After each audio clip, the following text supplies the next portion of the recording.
Omega 3 fish oil, cod liver oil. क्या omega 3 मेरे joint pain को ठीक कर देगा? क्या मेरा बढ़ा हुआ बीपी कम हो जाएगा? क्या 500 रुपये वाला लेने से बात बनेगी या 5000 रुपये वाला ही लेना पड़ेगा? क्या हाइप है, क्या असलियत है, इस वीडियो में यही पता करना है। सबसे पहली बात, यदि आप मांसाहारी हैं और सप्ताह में एक बार ओमेगा 3 से भरपूर मछली जैसे सालमन, सार्डिन या इंडियन मकरल वगैरह डाइट का हिस्सा है तो यह वीडियो आपके लिए नहीं है। आपका ओमेगा 3 का कोटा आराम से पूरा हो रहा है। यदि आप शाकाहारी हैं या मछली नहीं खाते हैं तो चलिए बात करते हैं। सबसे पहले तो ओमेगा 3 है क्या? ओमेगा 3 पॉली अनसैचुरेटेड फैट्स का एक टाइप है। यह शरीर खुद नहीं बना सकता और डाइट या सप्लीमेंट ही इसका एकमात्र सोर्स है। शरीर को इसकी बहुत ज़रूरत होती है। सेल, मेम्ब्रेन, ब्रेन, आँखों और इन्फ्लेमेशन से संबंधित प्रोसेस को नॉर्मल रखने के लिए इसकी ज़रूरत होती है। गर्भावस्था में भी यह बहुत ज़रूरी होता है। यह कितने टाइप का होता है? ALA प्लांट सोर्स से मिलता है जैसे फ्लैक्स, चिया या अखरोट। EPA मछली एल्गी ऑयल। DHA मछली एल्गी ऑयल। अब सवाल है, क्या मछली के तेल जैसे कॉड लिवर ऑयल लेने से ओमेगा 3 की पूर्ति हो जाती है?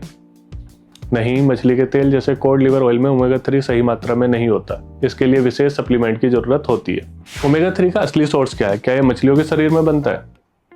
एक बड़ा मिसकंसेप्शन सप्लीमेंट इंडस्ट्री द्वारा खड़ा किया गया है कि यह मछलियों के शरीर में बनता है और वही सबसे हाई क्वालिटी का होता है, जबकि इसका रियल सोर्स एक किस्म की एल्गी और कई और सूक्ष्म जलीय पौधे हैं।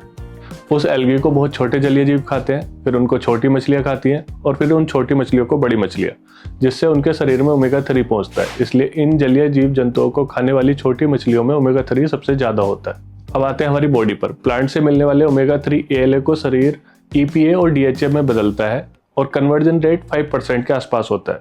यहाँ सवाल आता है कि क्या प्लांट से मिलने वाला ओमेगा हमारे लिए बिल्कुल बेकार है? नहीं, यदि आपको कोई विशेष समस्या नहीं है तो आप नियमित रूप से हरी सब्जियां, फ्लैक्स सीड, अखरोट या चिया सीड लेते हैं तो आपके शरीर की ओमेगा 3 की जरूरत पूरी होती रहती है। लेकिन सिर्फ ओमेगा 3 लेना पर्याप्त नहीं होता। ओमेगा 6 की मात्रा को कम रखना भी जरूरी है, क्योंकि असली बात है ओमेगा 3 और 6 का रेशियो सही होना।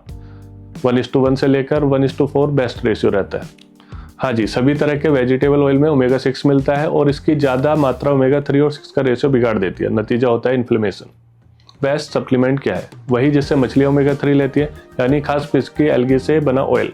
यह वीगन भी है और प्रभावी भी। यदि आपको फिश सोर्स वाला लेना है तो फिश ऑयल से बना सप्लीमेंट लें, ना कि फिश ऑयल। नेक्स्ट क्वेश्चन है कि कैसे लेना है, लगातार लें या ब्रेक के साथ? यह इस पर निर्भर करता है कि आपको ओमेगा 3 की किस तरह की जरूरत है। यदि आपको कोई समस्या नहीं है, आप बैलेंस डाइट लेते हैं तो गैप देकर लेना ठीक है।